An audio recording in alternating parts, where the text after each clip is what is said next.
నవరాత్రులన్నా, వారాహి నవరాత్రులన్నా ఒకటే. ఈ నవరాత్రులలో అమ్మవారిని పూజించే అతి శక్తివంతమైన రోజులు రానున్నాయి. ప్రతి సంవత్సరం కూడా ఆషాఢ శుద్ధ పాడ్యమి నుంచి ఆషాఢ శుద్ధ నవమి వరకు అంటే మొత్తం 9 రోజులు. ఈ 9 రోజులను కూడా నవరాత్రులుగా అమ్మవారిని పూజిస్తాం. 2026 సంవత్సరంలో ఆషాఢ మాసంలో వారాహిదేవి నవరాత్రులు ఏ తేదీన మొదలై ఏ తేదీన ముగుస్తున్నాయి. అమ్మవారికి ఈ 9 రోజులు పూజ చేయడం కుదరని వారు ఏ ఏ రోజుల్లో అమ్మవారిని పూజించవచ్చు అంటూ పూజ గురించి ప్రతి ఒక్క విషయం తెలియజేస్తానండి. కాబట్టి పూజా వీడియో ఎక్కడా స్కిప్ చేయకుండా చివరి వరకు చూడడానికి ప్రయత్నించండి. ముందుగా వీడియోని అయితే లైక్ చేయండి. మరెంతో మందికి రీచ్ అయ్యే అవకాశం ఉంటుంది. ప్రతి సంవత్సరం కూడా మనకి 4 నవరాత్రులు అనేవి వస్తాయి. ఒకటి చైత్ర మాసంలో వసంత నవరాత్రులు, 2 ఆషాఢ మాసంలో వారాహి నవరాత్రులు, 3 ఆశ్వయుజ మాసంలో దేవి శరన్నవరాత్రులు, 4వది మాఘమాసంలో వచ్చే రాజశ్యామల దేవి నవరాత్రులు. ఆషాఢ శుద్ధ నవరాత్రులని వారాహిదేవి నవరాత్రులుగా, గుప్త నవరాత్రులుగా జరుపుకుంటూ ఉంటాం.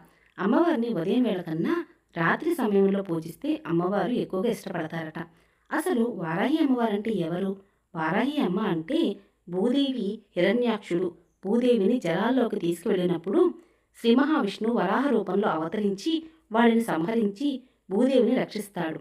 స్వామివారి భక్తితో అమ్మవారు వారాహి రూపాన్ని తీసుకుంటారు. అందువలన ఈమె వరాహస్వామి యొక్క స్త్రీ రూపమని కొన్ని జ్ఞాన శ్లోకాల్లో కనిపిస్తూ ఉంటుంది.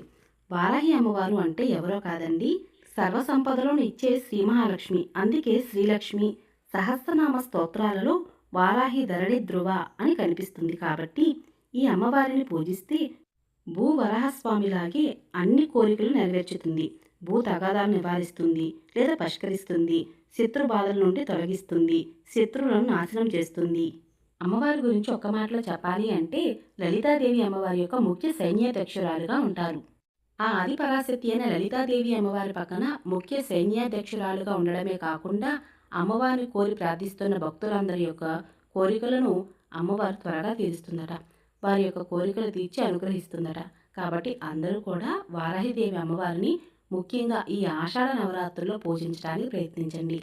ముఖ్యంగా 2026 సంవత్సరంలో వారాహి నవరాత్రులు ఏ తేదీని ప్రారంభమై ఏ తేదీని ముగుస్తున్నాయనే విషయం ఇప్పుడు తెలుసుకుందాం. మరి 2026 సంవత్సరంలో జూలై నెలలో శ్రీ పరభావనవ సంవత్సరం నిజ జ్యేష్ఠ అమావాస్య జూలై 14వ తారీఖు మంగళవారం వేళ ఉందండి.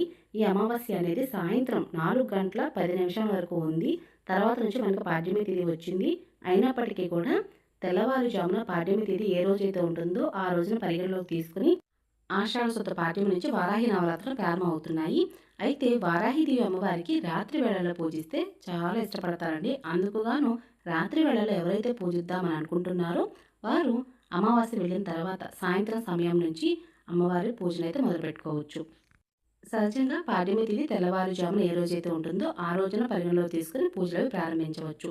ఆ ప్రకారంగా జూలై 15వ తారీఖు బుధవారం ఉదయం వేళ నుంచి అమ్మవారి పూజను మొదలుపెట్టుకొని మొత్తం 9 రోజులు ఆషాఢ శుద్ధ నవమి అంటే జూలై 23వ తారీఖు గురువారం వేళతో నవమితో మనకి గుప్త నవరాత్రులు ముగుస్తాయి.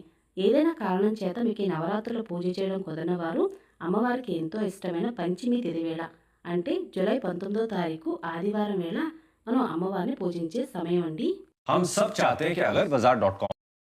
అండి ఈ పంచమి తిథి అనేది ఉదయం వేళ 7 గంటల 44 నిమిషాల వరకే ఉందండి. ఆదివారం వేళ ముందు రోజే పంచమి తిథి అనేది వచ్చింది. రాత్రి వేళల్లో పూజించేవారైతే మాత్రం శనివారం వేళ అంటే జూలై 18వ తారీఖు శనివారం వేళ రాత్రి వేళ పూజించవచ్చు. ఉదయం వేళ పూజించేవారు అమ్మవారిని ఆదివారం అంటే జూలై 19వ తారీఖు ఉదయం వేళ పూజించవచ్చు. అసలు ఇప్పటి వరకు వారాహి నవరాత్రుల గురించి వినలేదండి, తెలిసినా కూడా అమ్మవారిని పూజను మొదలుపెట్టుకోలేదు. ఈ సంవత్సరం మొదలు పెట్టవచ్చునా అంటే మొదలు పెట్టవచ్చండి. అమ్మవారిని పూజించడానికి ఏ మంచి రోజులు అవసరం లేదు. ముఖ్యంగా నవరాత్రులు అమ్మవారిని పూజించడం వల్ల అమ్మవారి యొక్క అనుగ్రహం అతి శీఘ్రంగా కలుగుతుంది. అలాగే మీ మనసులో ఉన్న సంకల్పం చెప్పుకొని అమ్మవారి పూజను మొదలు పెట్టుకోవచ్చు. మరి మా దగ్గర అమ్మవారి పటం లేదండి, మరి ఏం చేయాలండి అని అంటే మీకు దగ్గర కనుక వారాహిది అమ్మవారి యొక్క పటం లేనట్లయితే గూగుల్లో మనకి అమ్మవారి ప్రింట్అవుట్ తెచ్చుకొని పూజలో పెట్టుకొని పూజనైతే చేయవచ్చండి. లేదా లక్ష్మీదేవి అమ్మవారి పటం పెట్టుకుని పూజ అయితే చేయవచ్చండి. లేదా లలితాదేవి అమ్మవారి పటమైనా సరే పూజలు పెట్టుకుని పూజనైతే చేయవచ్చు. చాలా సులువుగా అమ్మవారిని పూజించవచ్చు. లేదా దీపం రూపంలో అమ్మవారిని పూజించవచ్చు. అమ్మవారి ముందు దీపం వెలిగించి ఆ దీపం దగ్గరే అమ్మవారిని పూజించవచ్చు. ప్రతిరోజు కూడా కుంకుమ పూజ చేస్తూ అమ్మను ఆరాధించవచ్చు. వారాహి నవరాత్రులు అనగా మొత్తం 9 రోజులు అమ్మవారిని పూజించడం కుదరని వారు మొదటి 3 రోజులు, మధ్య 3 రోజులు, చివరి 3 రోజులైన పూజ అయితే చేయవచ్చండి. అమ్మవారిని పూజిద్దామన్న సంకల్పమే గొప్పది.